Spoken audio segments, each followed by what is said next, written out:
এই দেখ কি রান্না করেছি আজকে। ভাতটা দিয়ে দিলাম। হ্যাঁ। আর এই দেখ এখানে করেছি ডিমের শাক আলু ভাজা, করেছি লাউ চিংড়ি। এই সাইডে দিয়ে দিচ্ছি। হ্যাঁ দাও খানি তো। একটা চিংড়ি মাছ করে দিয়ে দিলাম।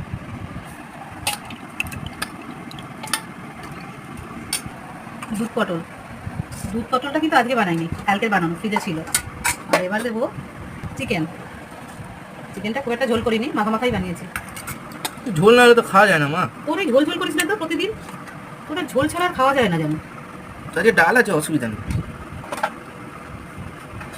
আর কি করেছি দেখ, এই দেখ আমের চাটনি, এটা এখানে দিয়ে দিচ্ছি।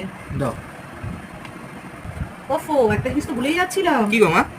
এই যে তোর প্রিয় ও মুরগি ভাজা, হ্যাঁ তাই তো, এটা প্রথমে দিয়ে দিচ্ছি। দিয়ে দাও।